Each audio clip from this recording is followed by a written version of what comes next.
बात चाहे सत्ता पक्ष की हो या विपक्ष की, लेकिन जब मुद्दा आएगा तो घिराव दोनों पक्षों का होगा, क्योंकि आज जो विपक्ष बना बैठा है वो भी कभी सत्ता में हुआ करता था।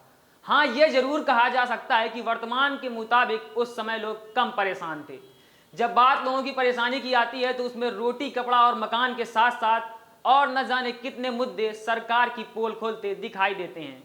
कहने को तो टीवी डिबेट हो या विज्ञापन, सभी में उत्तर प्रदेश के लोगों के जीवन को खुशहाल बताया जा रहा है। यहाँ तक कि गाड़ियों में देश में उत्तर प्रदेश नंबर 1 पोस्टरों और बैनरों के विज्ञापनों के जरिए उत्तर प्रदेश को उत्तम प्रदेश दिखाने की कोशिश की जा रही है। और जब बात उत्तर प्रदेश की होती है तो हमारे दिमाग में प्रदेश की राजधानी लखनऊ के बाद कानपुर शहर ही आता है। वर्तमान में कानपुर शहर की हालत किसी से छिपी नहीं है। कानपुर में ज़्यादातर आने वाली जनता के प्रतिनिधि सत्ता पक्ष के हैं और जहां तक कि मेयर और मंत्री भी सत्ता आसीन हैं। इसके बावजूद भी कानपुर का विकास कोसों पीछे है। ऐसे में कई मुद्दे आज मैं आपके सामने लाऊंगा जो कानपुर में हुए विकास के दावों की पोल खोल रहे हैं। सबसे पहला मुद्दा, जो कि कानपुर शहर का सबसे बड़ा मुद्दा है, वो है गंदगी का। कानपुर के कई ठिकाने ऐसे हैं जहां पर फैली गंदगी की वजह से बीमारियां फैल सकती हैं और कूड़े की दुर्गंध लोगों की जान भी ले सकती है। पहली तस्वीर कानपुर के सचान चौराहे के पास की नहर की है, वहां से निकलना काफी मुश्किल होगा। दूसरी तस्वीर नमक फैक्ट्री चौराहे से गुरुदेव जाने वाले रास्ते की है। इस रास्ते से रोजाना लगभग 1000 छात्र और काम करने वाला मजदूर निकलते हैं। हालांकि क्षेत्र के कई नेता और मंत्रियों का आवागमन भी इसी रास्ते से है, लेकिन उनकी एसी वाली गाड़ी के अंदर इसकी दुर्गंध नहीं जाती। शायद इसीलिए अब तक वहां के लोगों को गंदगी में रहने के लिए मजबूर होना पड़ रहा है। दूसरा मुद्दा यातायात का। वैसे कानपुर पुलिस ने इसके लिए चौक चौबंद तो अच्छे खासे किए हैं, लेकिन फिर भी ट्रैफिक खत्म कर पाना उनके लिए बड़ा मुश्किल खेल हो गया है। इसकी भी एक वजह है, रूटों के हिसाब से लगाए गए ट्रैफिक कर्मी ट्रैफिक की ओर ध्यान न देकर जेब की ओर ध्यान ज्यादा देते हैं। विजयनगर से शास्त्री चौक की ओर जाने वाली सड़क पर जैसे ही आप दादानगर पुल चढ़ेंगे, बस वहीं से शुरू होती है ट्रैफिक बिगड़ने की कहानी।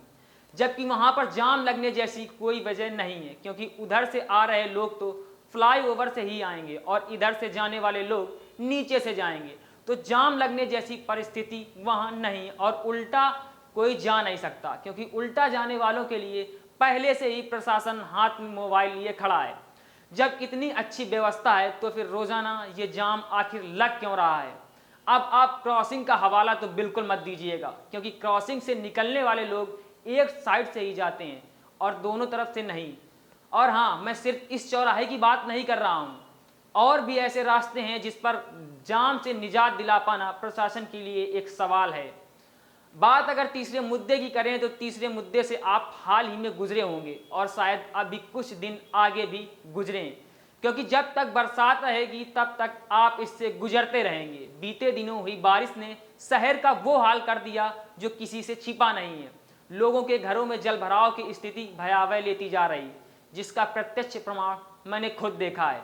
मरियमपुर स्कूल लाजपत नगर से आरटीओ की ओर जाने वाली सड़क पर भीषण जल भराव था। यहाँ तक कोई भी पैदल चलने वाला व्यक्ति उस सड़क को पार नहीं कर पा रहा था, और इस पूरे लम्हे का साक्षी मैं स्वयं बना।